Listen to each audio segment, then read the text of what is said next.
point updated.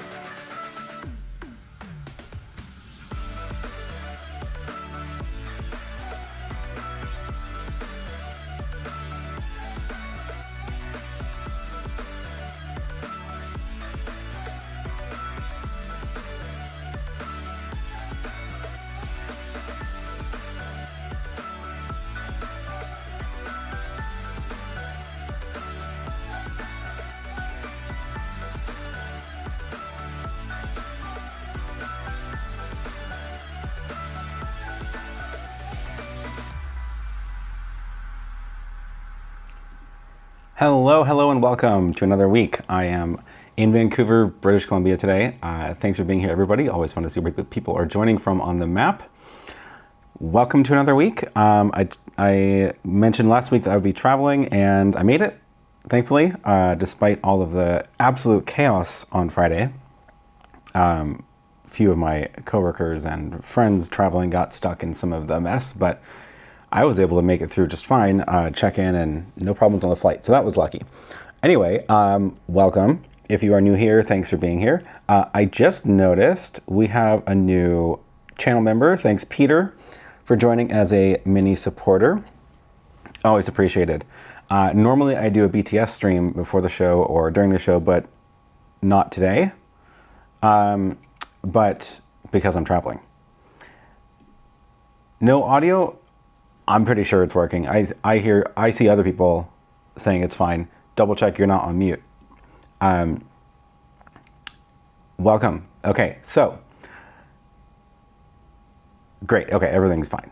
I don't quite have the map figured out for this mobile rig yet. I just remembered last minute that it overlaps, it covers the countdown timer, so I had to just crop it, but I'll figure that out. Speaking of, today I am streaming with a very portable rig. I've got the Director Mini in front of me here, and a few things connected. We'll go over that in a second. Oh, the countdown was low, so the intro was loud. Sorry. Yeah, I guess the countdown music was turned down a bit. Maybe I should bump that up for the intro. I can show you the Director Mini, which is how I'm controlling this. I have a layout where I can show my computer and the camera side by side, which is always fun.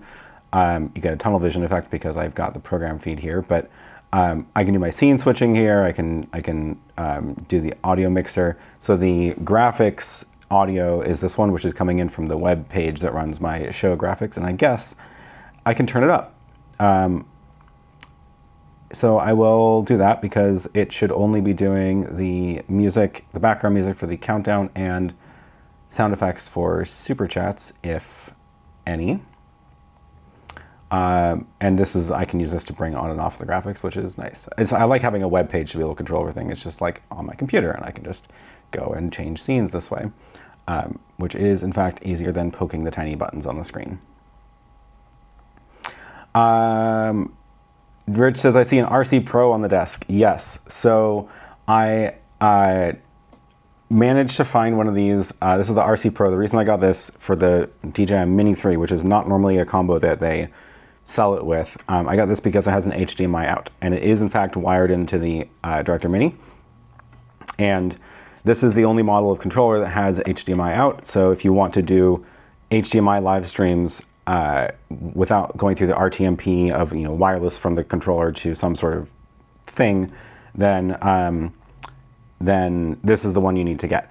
This is very expensive. It's like $1,100 or more retail, but I managed to find one used for like $650, so I feel very lucky because I did not really want to spend $1,100 on a controller, but it does at least work with any drone I get in the future, not just this one. So is the drone hovering outside the window? No. So I am on the sixth floor of the hotel, and I'll show you what the drone is doing. The drone is sitting at the window, pointing out the window so that we get a good view from its camera. That was the best I could do. I did not want to fly the drone inside the room. That sounds like a recipe for a disaster. And But I figured, hey, why not give you a good little view of the drone out the window? So now with the controller, all I can do with it not in the air is I can tilt the camera up and down. Oh, I guess I could also flip the camera to portrait mode. Let's see what that does.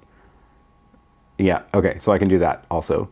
So you are seeing the controller UI, which is obviously not what I would want for a live stream. Expensive second camera, it's true.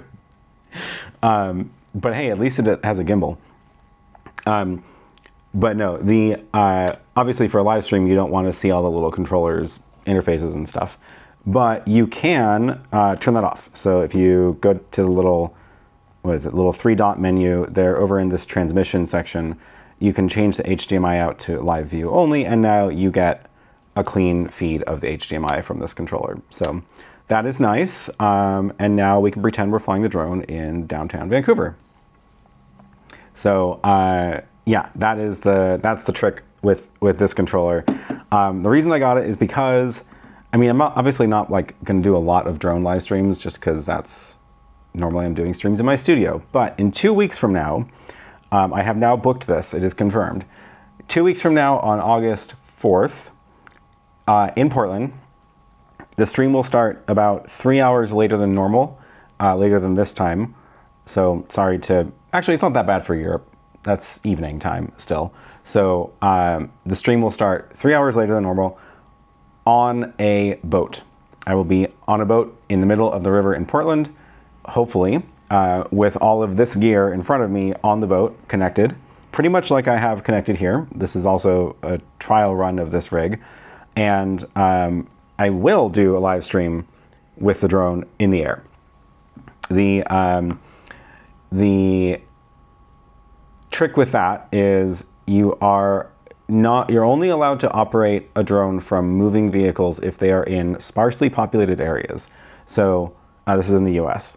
And sparsely populated area is not technically it doesn't have a strict definition, but that is the term that's in the rules. And it's essentially a judgment call. So if I'm in the middle of downtown with a bunch of other, like around the docks, that's probably not going to count because there's too much boat traffic. But I suspect that if I go far enough up or down the river, may be comfortable with the idea of considering it a sparsely populated area and doing a little follow the boat with the drone shot. I will not be piloting the boat for that. I will be piloting the drone because that is definitely not allowed. But we're gonna have some people on the boat who can drive the boat because you don't need a license to do that, and they're very, very easy to drive, these little electronic boats, and they're very quiet too, which is nice. So it'll be fun. If not, if it's too crowded that day because it is a Sunday afternoon, I don't know what the crowds are going to be like on the river, but if it is too crowded, I can at least still fly the drone as long as I'm not in the middle of a crowded river, but I can fly it stationary. We can just not move the boat. So, yeah. So it's a live river, not a live stream. Yes, exactly. We are going to be on a boat. Michael's going to join, and Caleb from Digital Trends will join. And if you are also in Portland or want to get to Portland for August 4th, the afternoon, feel free, please do get in touch. And we've got some more spots on the boat. So, yeah. Yeah. Is the second computing device an iPad with a keyboard? It is. This over here is the iPad Pro with a keyboard. I don't know if I need this for the stream, especially for the boat, but it is right now got the chat on it, which is in case I go over to other tabs on the computer, I can still watch the chat. I may not bring that for the boat just because that is probably too many screens. So, yeah. And what are you doing? Says $2 super chat for the sound check. Let's see if that works. I hope you heard the cheers. I don't get sound here on sound feedback on this because I don't have any headphones plugged into the director mini, so I can't tell if that worked. Okay, so Mark says, welcome to Vancouver. What brings you up here? Are you in Vancouver? I should know this because there was a whole intro where there was a map of where everybody was joining from.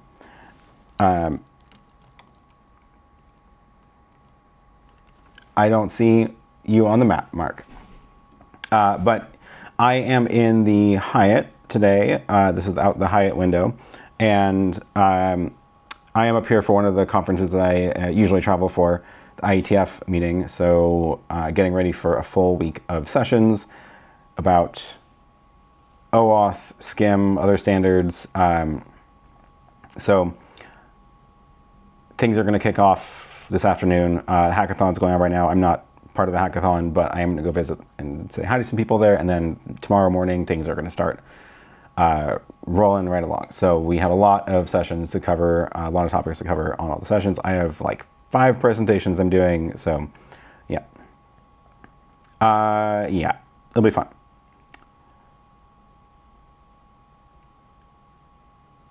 Cheers and confetti are working. Oh, good. You heard the cheers. Great. So the chat and the super chat graphics, sounds, and like the chat messages, these are all being rendered on the Director Mini with the web graphics feature, which is, it does a good job. It doesn't get the right font, but it's fine.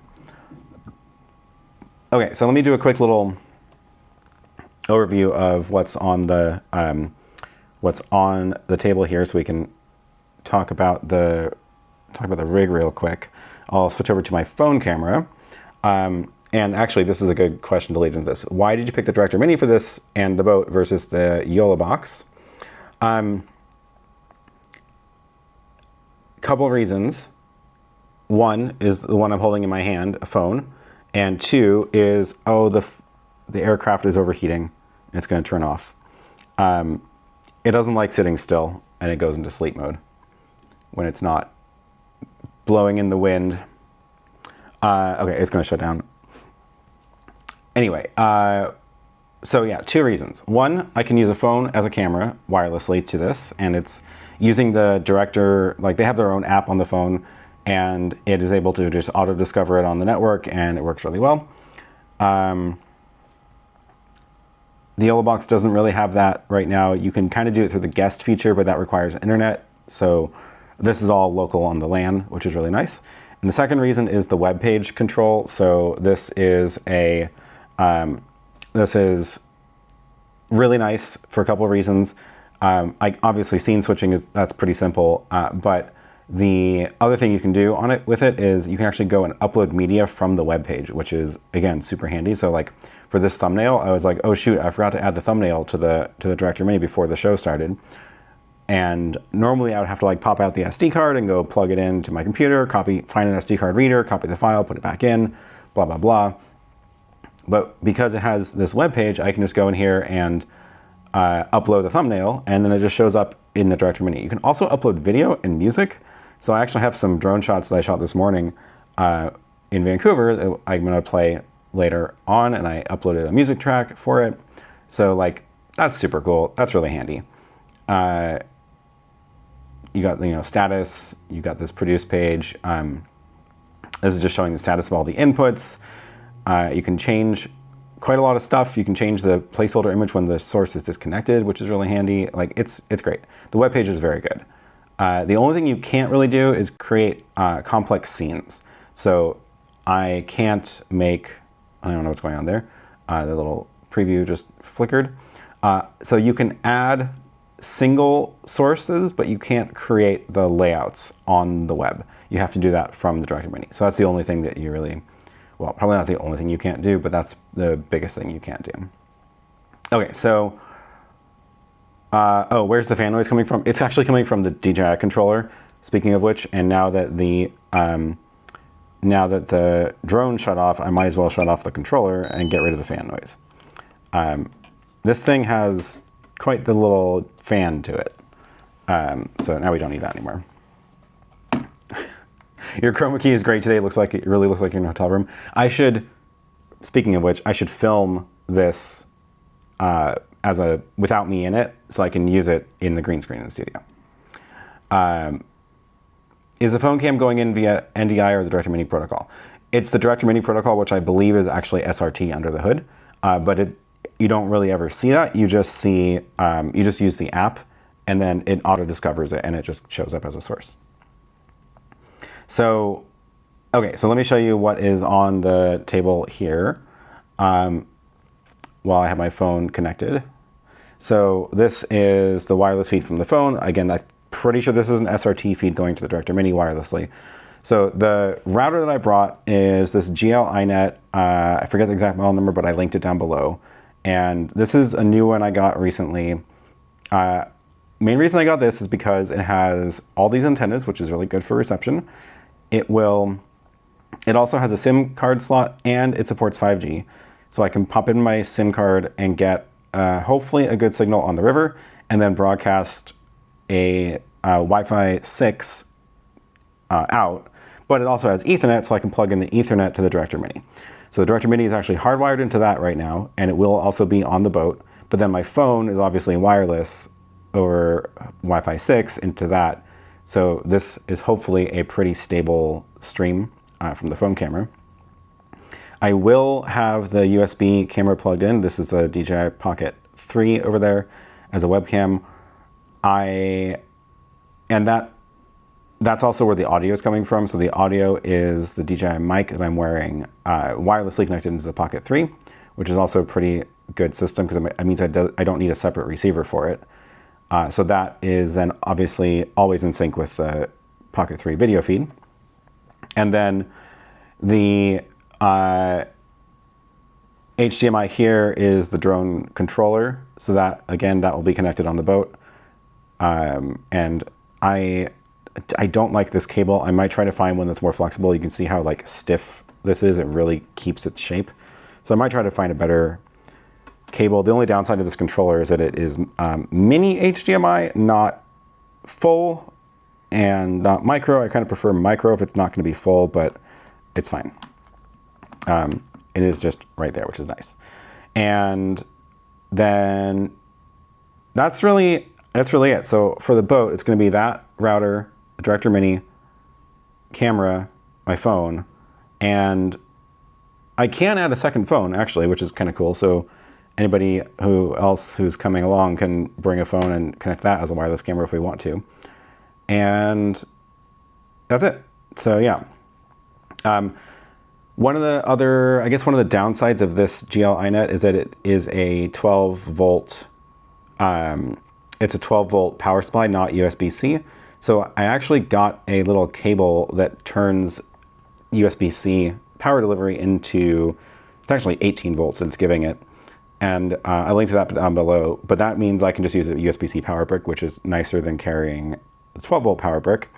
And I might do that for the Director Mini also, because this is a 12 volt power supply and I do have a brick for it. But if I bring, I'm pretty sure that the Apple power supply will provide enough power for both. If not, I know I have an Anchor one that does. I should test that before we go on the boat. And then, yeah, I guess that's it. And then my laptop will be on Wi-Fi also for just, controlling in YouTube Studio, which you still have to have a laptop for. Oh, and then this is the PK1 stand. This is not actually out yet, so I couldn't link to this exactly below, but I do have a link to the website, so once it's posted there, it'll be there. And this just tips the Director Mini at a nice angle to keep the fan off of the desk, because the fan is directly below it. If you do hear fan noise now, this is the Director Mini noise, which once we're on the boat, it'll be not the loudest thing. Oh, is the DJI camera on a monopod or tripod? This is on a Insta360 selfie stick right now, which is probably not stable enough for the boat. So I might switch that to a small tripod. And what are you going to use for a power source battery? That'll be the one that I used on the roof. The Anchor, small Anchor battery, USB, has USB-C and power out. So I'm trying to get everything into USB-C if I can, but it does have 120 volt out as well. And that battery should last way more than enough. So yeah, so that's the plan for that.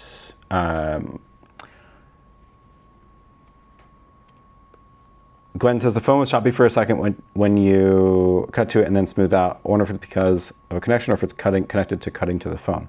Oh, interesting. Yeah, maybe it's like drops to a lower bit rate when it's not on air, and then recovers or switches into a higher bit rate once it knows it's on the air. That could be what's happening. Clamp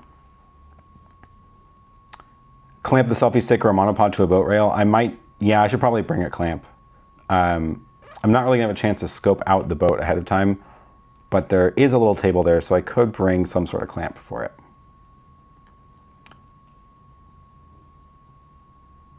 Cool, so that is the rig. Oh, what are you doing for upstream bandwidth today? LTE or the hotel? So randomly, the Mint Mobile just launched free roaming in Canada, like this month. And that's super handy, so I didn't have to worry about international data for this trip. But for today, I'm actually there is a hardwire Ethernet line in the wall of the hotel room, and I was able to plug in the GL iNet modem into that. So if you look at the modem webpage, this is the other reason I'll bring the computer so I can load this webpage. It's actually just got a hardline Ethernet into this, and it was able to just get on no captive portal or anything for the hardline. And I did a speed test, and it was giving me like over 100 megabit. So that's super handy. For the boat, obviously I will not have a hard Ethernet line, but I will have my Mint Mobile SIM, and possibly Michael might bring a bonding modem as well, and then we can plug that in over Ethernet to the router as well.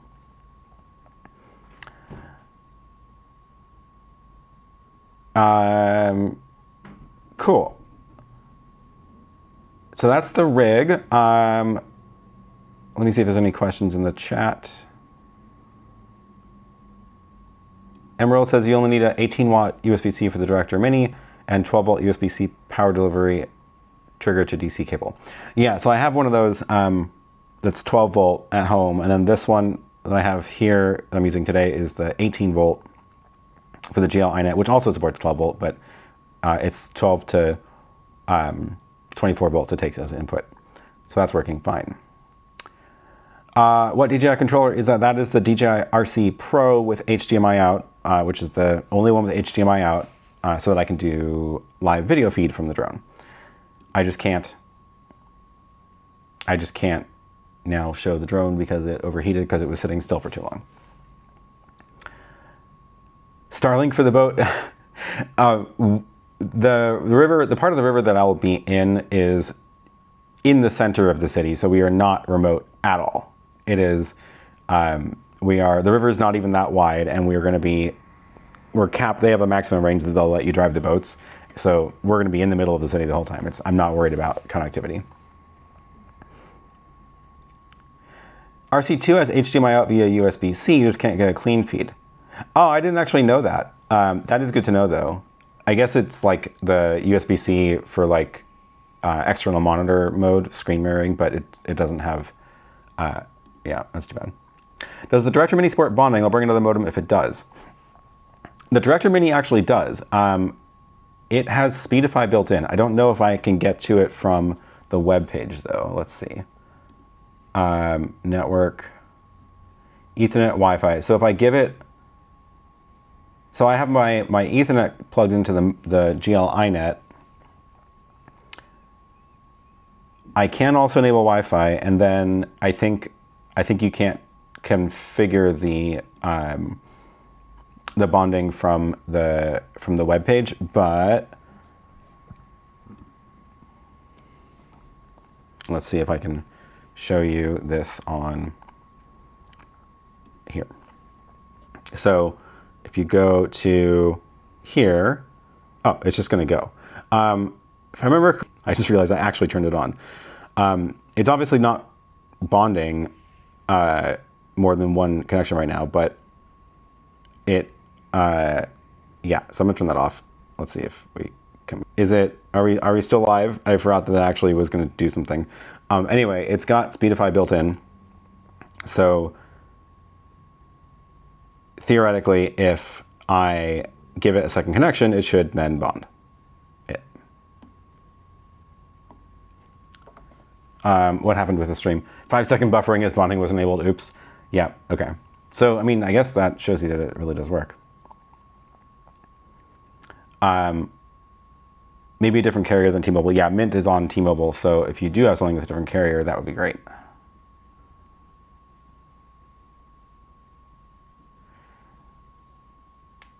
Okay, hopefully we're back up in business.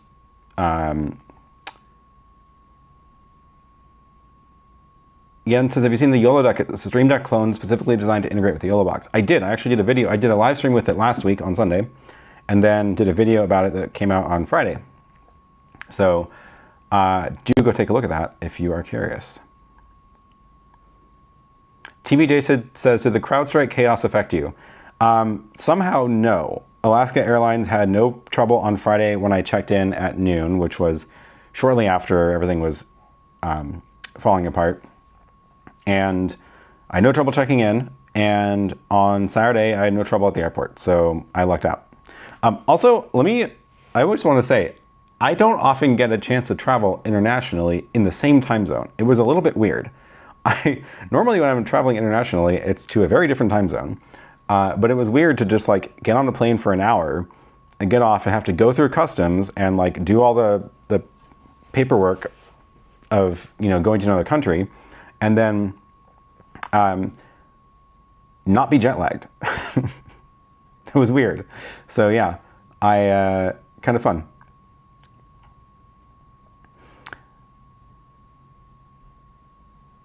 What state did you leave your studio in? So I powered down the ATEM and the Video Hub, which are little heaters.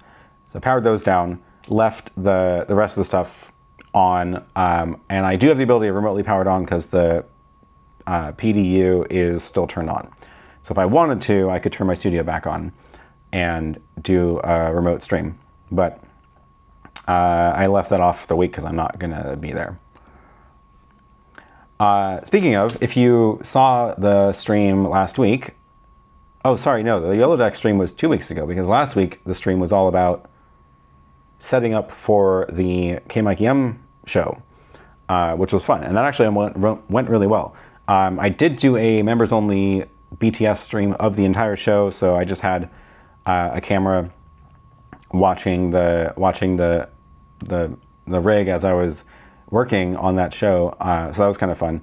And it went well. I only made a couple of mistakes, which is good. Best you can hope for. One interesting thing.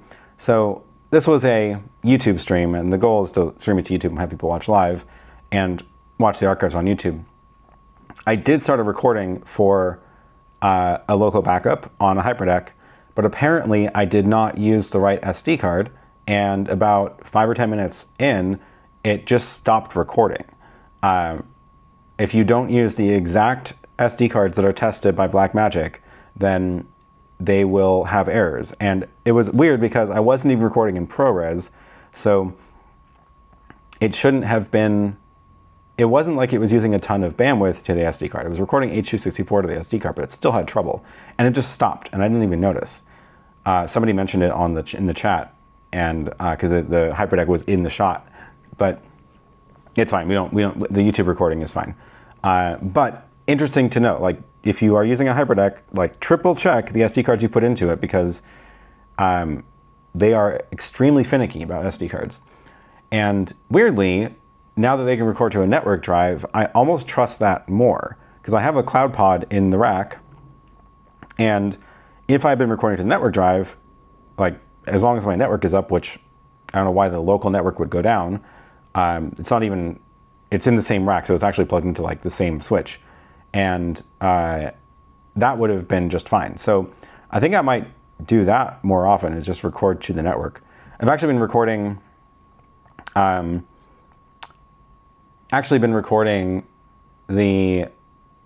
videos that I'm doing for the channel. I've been recording them directly to the cloud pod with a hyperdeck because it's just faster to get the footage to my editor, and I can just record, it shows up on the cloud pod, and then I drag it to the folder that syncs to Google Drive, and then yeah, so it's pretty cool. It's a good flow. Michael says, anecdotally, the network drive has been way more reliable for me too. Yep.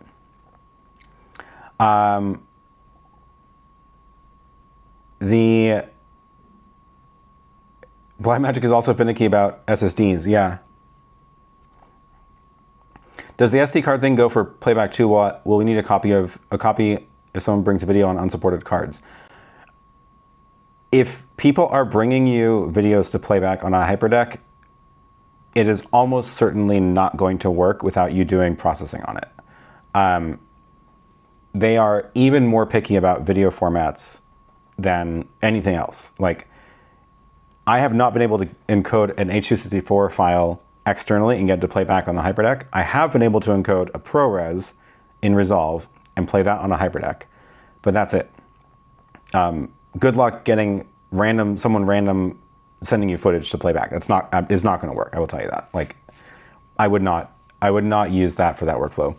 One thing that you could do that's going to have a lot better luck is the iPad app, Live App Pro, and that, as long as you can get the video onto your iPad, it'll play back. And the cool thing about Live App is it does have integration with an ATEM, so you can actually have it where as soon as you cut to the iPad, it'll autoplay the video, and then it can actually switch back to something else when it's done, which is very cool. So that would be much better flow if you're going to have people bringing you random files to play back. Yeah. Yeah, once again, hyperdecks are so finicky. IDJ Mike says, what brings you to Vancouver? So I'm here for a work conference all about internet standards. This is the place that makes all of the internet standards, like HTTP, DNS, TCP, and then the higher level things like OAuth. And Neil says, are they talking about any streaming protocols? Actually, that's a good question. I haven't checked if any of those, I think actually, so at one point, the SRT people tried to bring it to the IETF and didn't really have any success in getting people here interested in it. And we're not really sure what happened. I was gonna, next time I was at one of these, I was going to try to dig into that. So that's a good reminder. Here we can browse through the agenda and see what sessions are happening. So, oh, this is my filtered session. Let's clear the filter. There's a lot of sessions. So the hackathon is until 9. Oh my gosh. Okay. Well. Oh, that was yesterday. Today it ends at 4. And then tomorrow is when things really start. So we have. Most of these don't even make sense to me. Hey, I know PGP, definitely not going to go to that session because it's going to be way too deep dive. DNS delegation. Is there anything about streaming? Audio, video, transport core maintenance. This is slightly video related. Let's see what their session. This is the agenda. They have RTP over quick. HEVC profile for WebRTC. Ooh, interesting. Okay, that's relevant. A lot of RTP stuff, but this is cool. Maybe. Oh, I think that's during my session, so I'm not going to go to that. What I've found is that unless I'm already deep in whatever the details are of these, going to these sessions is not helpful because this is really about deep dive on this stuff, really deep. And then there was, what was the other one I saw? I don't know what media operations is. VoIP stuff, okay. So yeah, some. Oh, the happy hour for the hackathon is tomorrow. That's good to know. I will make sure to go to that. Yeah, this is my life. Anyway, if you're in Vancouver, you too can come to this. And also have everything go way over your head.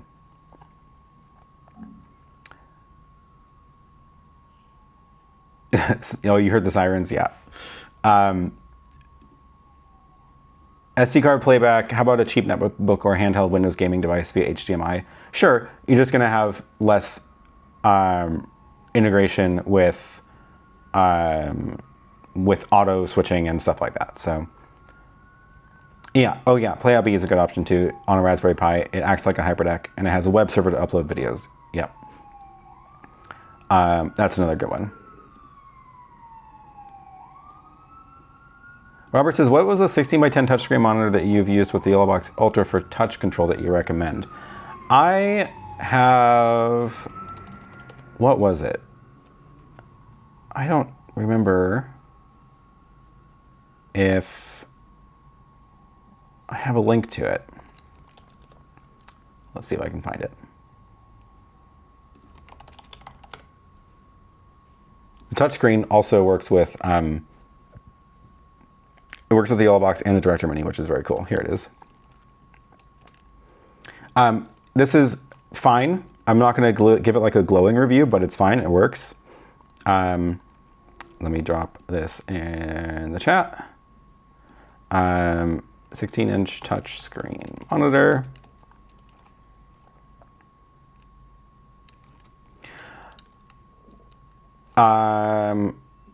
Yeah, cool. IDJ Mike says, which RPAS do you have with you for that controller? So, okay, so the funny thing, yeah, we can talk about Vancouver drone laws for a little while. I did a lot of digging before I came here about, every time I go somewhere, I first look up what are the drone rules for that country to determine if I'm even going to bother bringing the drone, because sometimes it is way too much, too complicated, and sometimes it's like, do whatever you want. I did some digging in the Canada drone rules, and they are, for drones from 250 grams to 25 kilograms, that's what's regulated, and there's reasonable regulations on it. I'm not like surprised by any of them. Let me see what, see if I can find. So basic operations is what they call it. If you meet all 5 of these conditions, you're conducting basic operations. So uncontrolled airspace, which means basically not in airport controlled airspace. 30 meters horizontally from bystanders, never over. Also 3 nautical miles from an airport, which is not the same as uncontrolled airspace, but sometimes they overlap. And 1 nautical mile from a heliport. And if you don't meet any of these, then you are conducting advanced operations, which doesn't mean you can't fly, it just means you have more rules. So for basic operations, you have to register your drone, pass the small basic exam, and that's it. So that's fine, right? That's not too outrageous. So I was first like, okay, great, I can do that. The airspace, so 1 mile from a heliport, there's actually 2 heliports right like a few blocks away.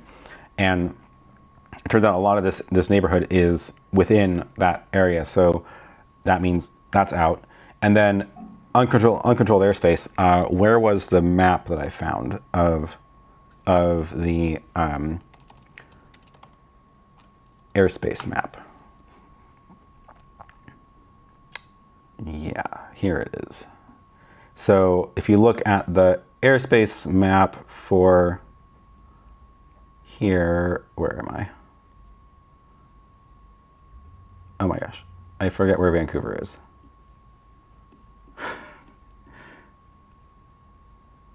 No, I don't know this area at all. It was somewhere in this giant cluster. That's Victoria. There's Vancouver. So let's uncheck everything. If you look, where was this one? So the airport's down here, and it turns out that the airport airspace extends all the way out here, including this one, which is covers all of downtown Vancouver, and I'm staying up here. So I saw this and I was like, well, shoot. So that means I'm doing advanced. Okay, advanced operations. It doesn't mean you can't fly. It just means that you have more requirements. Register your drone. Safety declaration. This is where it starts getting tricky because not all drones have this. Advanced exam, pass a flight review with a flight reviewer. Okay, so that's out because I don't have time to do that. And then also get permission from air traffic control, which sometimes is automatic. Like in the US, we have the automatic one. L-A-A-N-C, Lance. But yeah, so that was out. So I was like, okay, well, forget that. But then there's this other category, which is micro drones under 250. And that is everything on the drone, which the DJI Mini 3 is under 250, it's 249.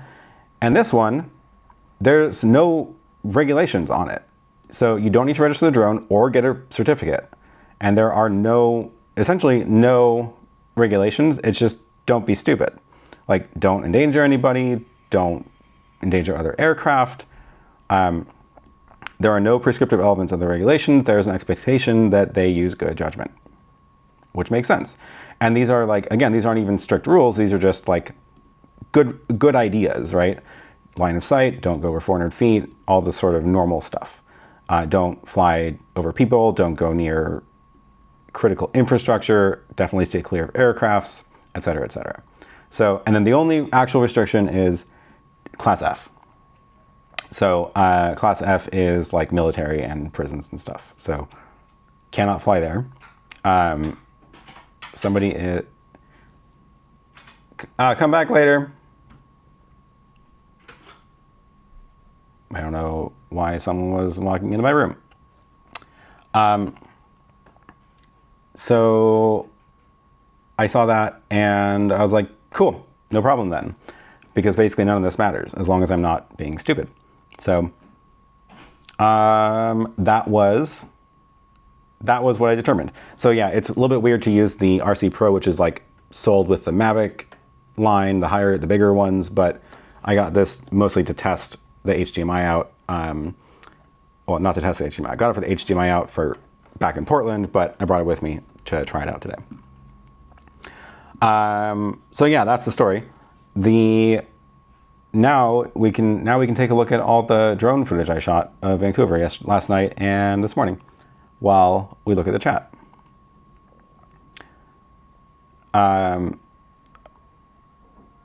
So yeah, I got up right before sunrise and went out and filmed on the water. And the nice thing was that the heliport right there was closed. So there was no plane traffic at all, which was nice. Yes, it's a toy.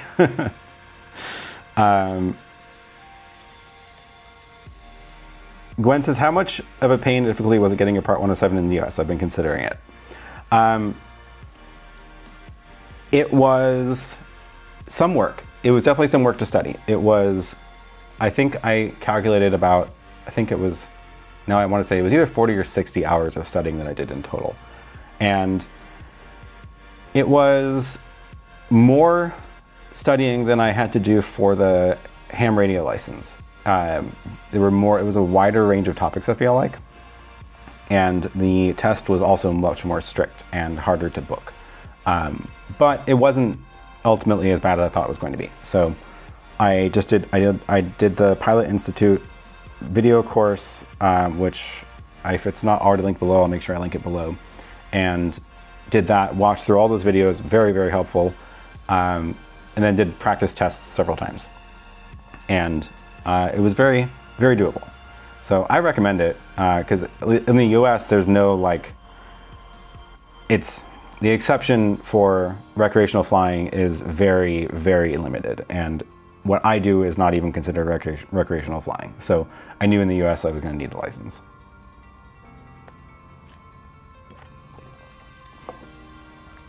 DJ Mike says, so use the Mini 2 or the 3? This is the Mini 3 Pro. It's still 249 grams with the default battery. You can get batteries that make it, that are bigger, and that pushes it over the limit, and then it wouldn't count as a, quote, toy. But this one is under 249. I'm also still in the process of getting the waiver for in the US for being able to fly over people, because that is theoretically something that they are granting now.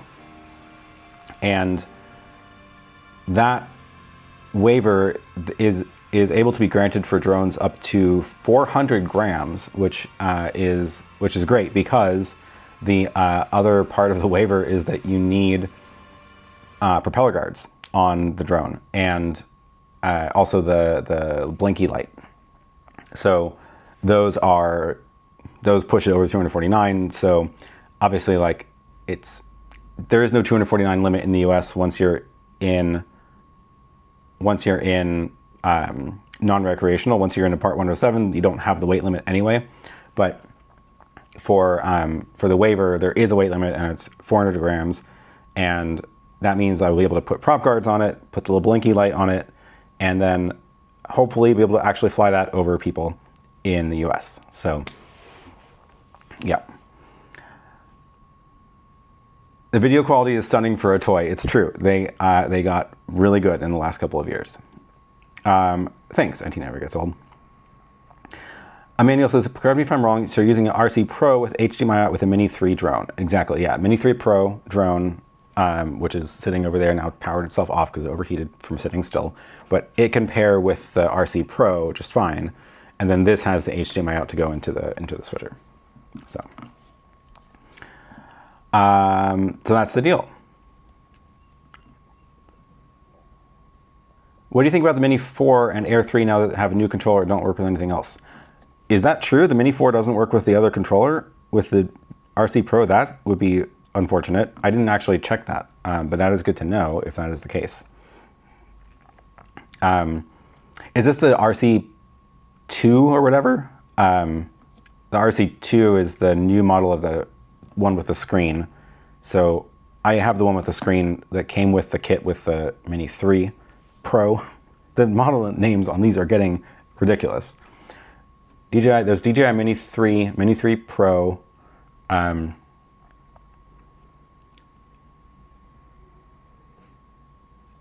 that's a bummer that you can't use the RC Pro with the Mini 4. I guess I'm definitely not upgrading this for a long time. Oh, remote ID. Thanks, Eric. Yeah, that's the other one. Is the drone has to have remote ID in order to get the waiver, and the Mini 3 Pro has remote ID built in. If it doesn't, you can get a module for remote ID, and then that adds another like 10 grams or whatever, 20 grams. I don't know how heavy they are. I think maybe 15. DJI and Blackmagic are starting to converge when it comes to naming conventions. Yeah, it's true. So, the other fun thing about flying over people in the US, which I need to now test somewhere. I need a good excuse. Maybe I'll bring, no, this is a bad idea for the boat. There's a little actual toy drone that has a camera that is not nearly as good as the DJI drone, but it's still decent, and it is a like entirely enclosed propellers. Let me find the link for this. It's not cheap. It's about the same price, I guess, as the Mini 2 was. Did I put it in here already? I did. So this is the Hover Air X1 drone with camera. And this thing is a toy. It feels like a toy. It's extremely light. It folds down to a little phone-sized thing. But the key thing is that it has prop guards. Like the propellers are entirely enclosed, and it is very, very light. It is, what is the weight of this? 125 grams. So the trick is that it doesn't have remote ID. So you can't use it for flying over people at all because it doesn't have remote ID. But you can get a remote ID module and stick it on top, and then it doesn't go over 250 grams. So this is also something I'm gonna try. Try that with a remote ID module, because that does fall under the current regulations for flying over people with a Part 107. And yeah, so we'll see. I'm going to do that back in the US, because obviously none of this applies in Canada. New product coming soon: Blackmagic RC DJI RC 810 Pro Pocket Extreme Studio. Not priced like a toy. Yeah.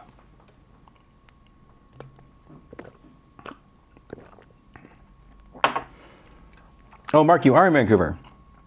If you're up to grab a coffee this week, hit me up. I should have time this week. I should have time. Are the prop guards 3D printed? No, absolutely not.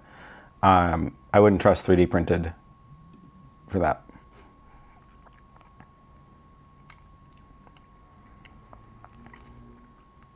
Will that controller work with the Mavic 2 Zoom? I don't know. I don't know the answer to that.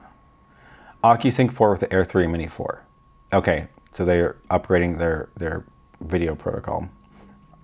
Cool.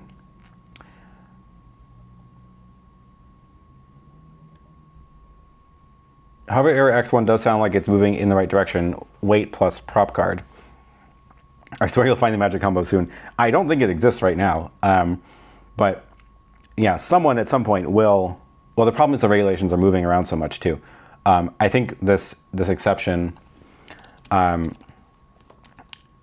waiver. What was it? Let's see if I can find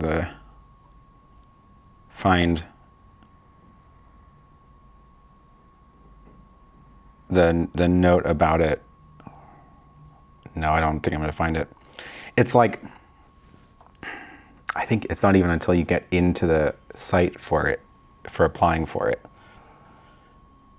So, like, you can apply for a waiver for almost any of the Part 107 rules, which is how things like drone shows work. Like, they'll get a waiver for the rule that says only a pilot can only pilot one drone.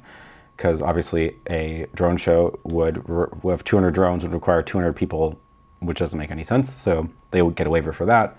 And then they just have to convince the FAA that they can do it safely. And then that's why there's only a few companies that do drone shows.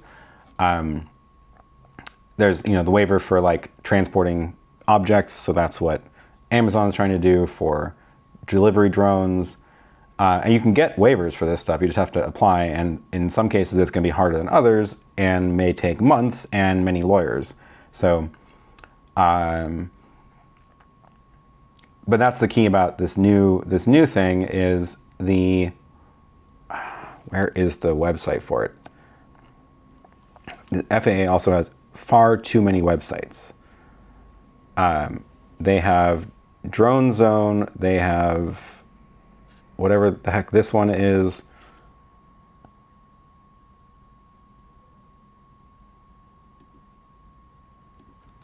I think I've found the one that has the waiver applications. It's like once you finally get into, oh yeah, I should drop the link to the Pilot Institute.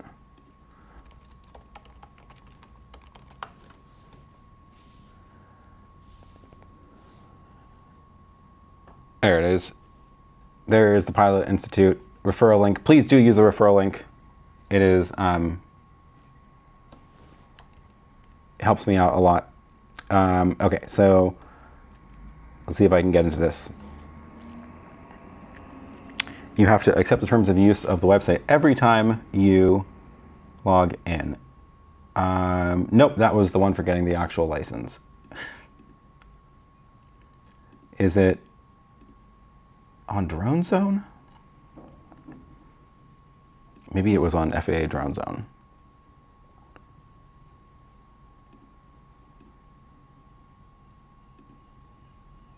Yes, that's where it was. Okay. Make sure there's nothing super confidential here before I show the... So my application is still under review. But yeah, okay. Here it is. So once you log into this, you get this nice little yellow banner that says, attention, a new policy applies to waiver requests for operations over people and over moving vehicles for small drones weighing 3.5 pounds, which is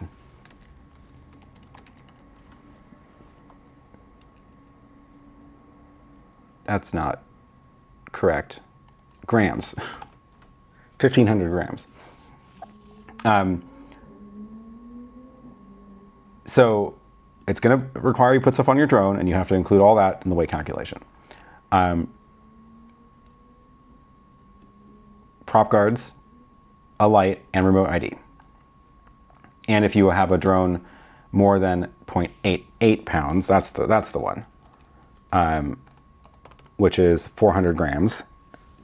Then you also need a parachute. So no waiver is required for less than 0.55 pounds with prop guards and remote ID, which is the little hover air one. But if you fall under 0.88 pounds, between 0.55 and 0.88, so 250 grams to 400 grams, then you can get a waiver. And that is what I have in progress.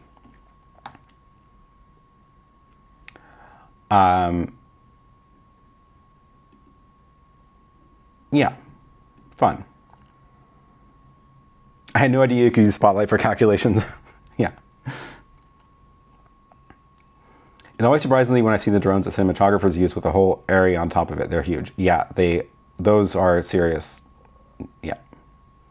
Which is more confusing, FAA website or Blackmagic? Definitely FAA, because it's not just one website. At least with Blackmagic, you just know where to start. Yeah.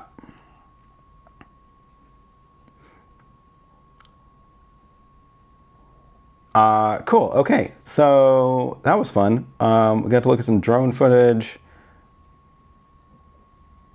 Talked about flying tiny drones in Canada, which, gosh, I hope I did that right. Hi, James from Vancouver. You're also in Vancouver. Well, hello, neighbor.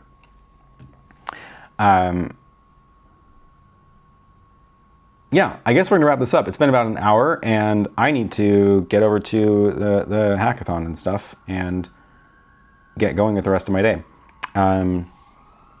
Again, if you are going to be in the Portland area on August 4th, 2 weeks from now, if you want to be in the Portland area, you should come. I have a boat rental with seats for about 8 people, and only 3 or 4 are taken up so far. And we'll be doing a live stream like this on a boat with mostly this rig, with the drone controller, iPhone camera, Director Mini for the switching. Probably won't bring an iPad. And yeah, with that, I guess we'll leave it at that and run the credits and say thank you to everybody for watching. Thanks to the Extreme supporters. Who do we have this month? It's Larry, David, and Marcin. And thanks to all the other channel supporters as well. As always, good to see you. If you are a member, join the Discord. The link is on your YouTube membership page. And join the Discord and come hang out during the week. I'll post more drone videos, behind the scenes stuff from this trip as I'm here, and we can continue to chat throughout the week. And see you again next week. Should be back in Portland if all goes well with the flight, on the return flight. Be back in Portland next Sunday, and then we will be on a boat after that, which will be a lot of fun. So yeah, thanks everybody. Nice to watch the entire stream for a change. Thanks, good to have you here, Rich. Thanks, Gwen. Thanks, what are you doing? Have a good week. See you again later, and yeah, this has been fun. Links to everything I use for the stream are down below, and you can always find those there. And I guess with that, I'm gonna figure out how to end the show. There we go. All right, bye everybody.